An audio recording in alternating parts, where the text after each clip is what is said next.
Hello, and the 2017 Extreme Rules pay-per-view has just concluded. What is up, everyone? This is your boy Jack Madrox here, and I got all the Extreme Rules results right here. Now let me start off by saying I found something kind of interesting during this pay-per-view. I started messing around with my Twitter account quite a bit, and just tweeting out what I thought about the matches during mid-match. I think I might start doing that from now on. Might be a good way to interact with some of y'all. Anyways, on to it. Alright, so first match of the night was The Miz versus Dean Ambrose in the Intercontinental title match. And I thought it was kind of weird, that Dean Ambrose could not get himself disqualified, or there was no sort of extreme rules involved in this match whatsoever, because, the name of the pay-per-view is Extreme Rules. But, besides for that bit of weirdness, this was a really good match, and, now, because I'm a Dean Ambrose guy, I'm a Dean guy, he lost this match, so, I thought that was a bit of a bummer, but I can't really take away anything from the match, I can't say it sucked because it didn't. It was actually a really good match. I thought it was going to go that route. When Maurice slapped Miz, I thought automatically that Dean was going to get disqualified, and I was like, oh, I totally predicted that. But no, that's not what happened at all. The ref ended up ejecting Maurice out of the match. So the match went on. And then there was a part where The Miz shoved Dean into the referee. And you think, oh God, that's how Dean's going to get disqualified and lose the Intercontinental Championship. But, as it turns out, while Dean's kind of semi-arguing with the referee about it was an accident and that Miz is the one who pushed him into him, Miz comes up behind him with the skull-crushing finale, and the rest speaks for itself. Miz wins via fuckery. But overall, it was a good match. I liked it. But then, right after that match, there was the mixed gender tag team match, which was Noam Dar and Alicia Fox versus Rich Swann and Sasha Banks. As soon as that match started going, I was like, oh man, because, dude, seriously, who in their right mind, who's a wrestling fan, gives a fuck, who gave a fuck about this match at all, I didn't really, from a match like The Miz versus Dean Ambrose, which was really good, having this match come on right afterwards was just kind of like, yee, a real bummer, And then right after that match, Elias Sampson, the dude with the guitar, he comes out and he sings a song, and he's done. I mean, and the song was just about how terrible Baltimore, Maryland is, and blah, blah, blah, blah. It's just like, okay.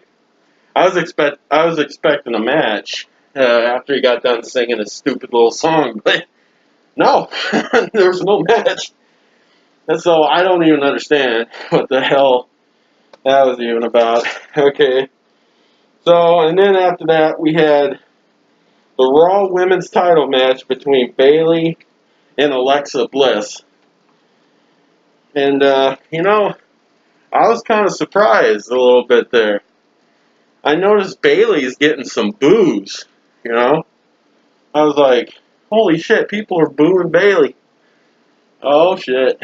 You know, I don't know if it's because she seems like she's going to be the female version of John Cena or, you know, or what. But I tell you, that terrible segment, Bayley, This Is Your Life, last Monday on Raw, that didn't do her no favors. As a matter of fact, I think it hurt her real bad. It didn't seem to hurt Alexa Bliss any because, well, she's a heel anyway. That kind of heat is good for heels. But it was an okay match. I mean, there's a lot of.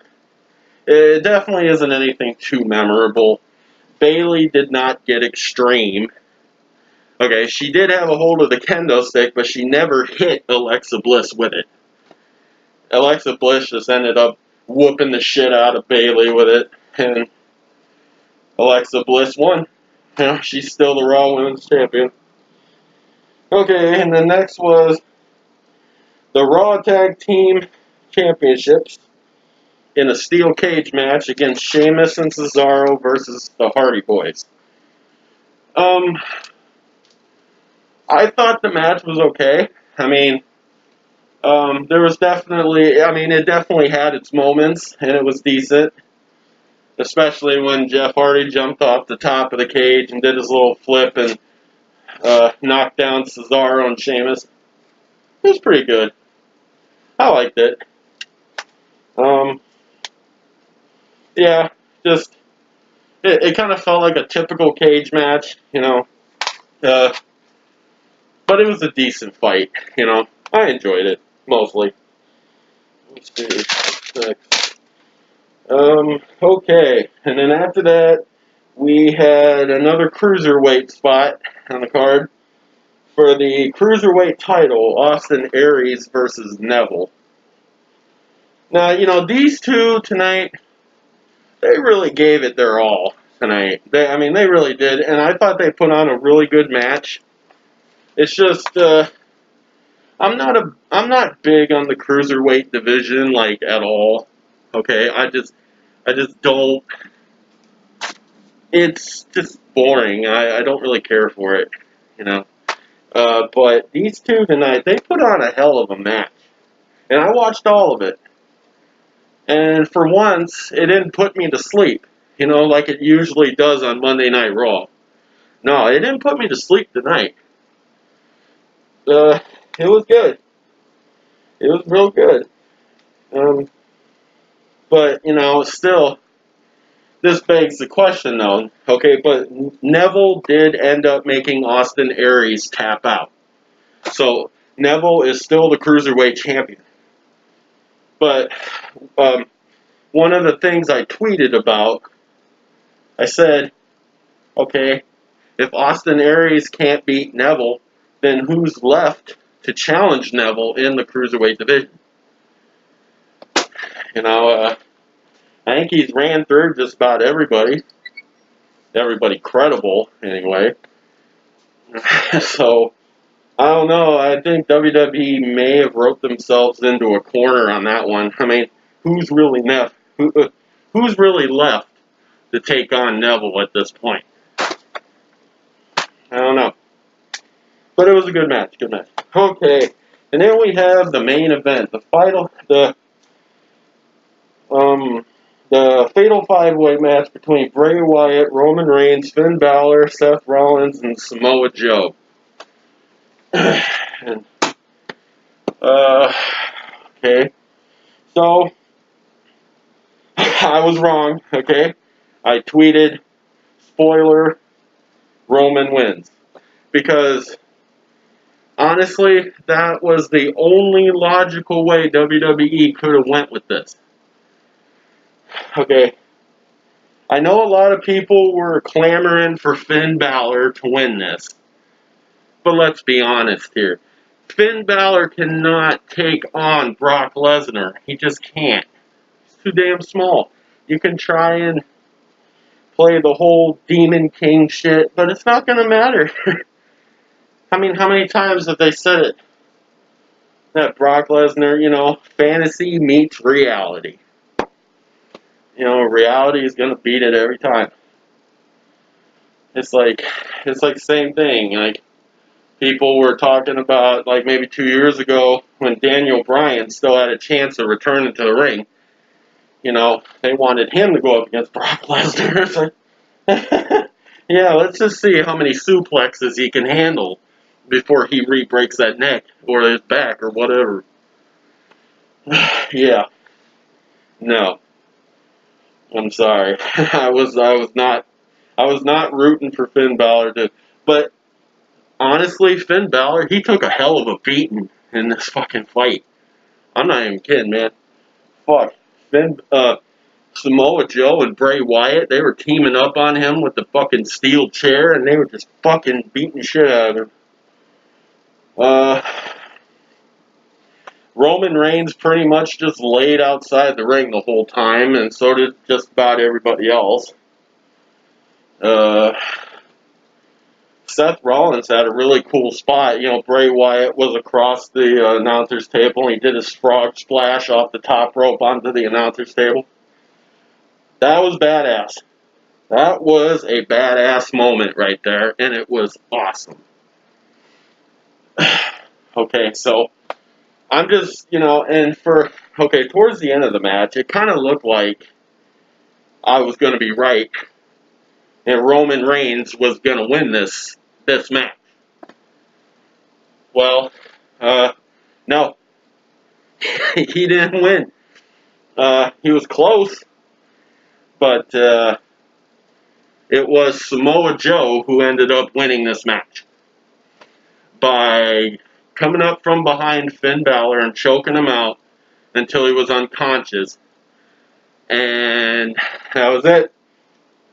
Finn Balor went unconscious. They rang the bell. Samoa Joe's going on to the Great Balls of Fire pay-per-view.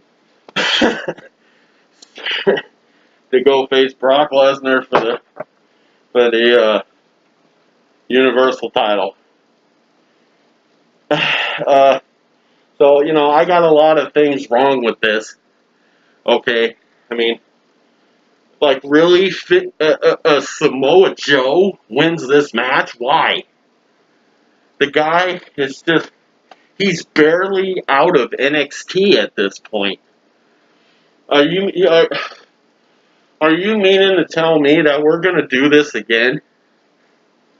And when he has his match with Brock Lesnar, is he going to get injured but win the title, and then the next night he has to forfeit it because of injury?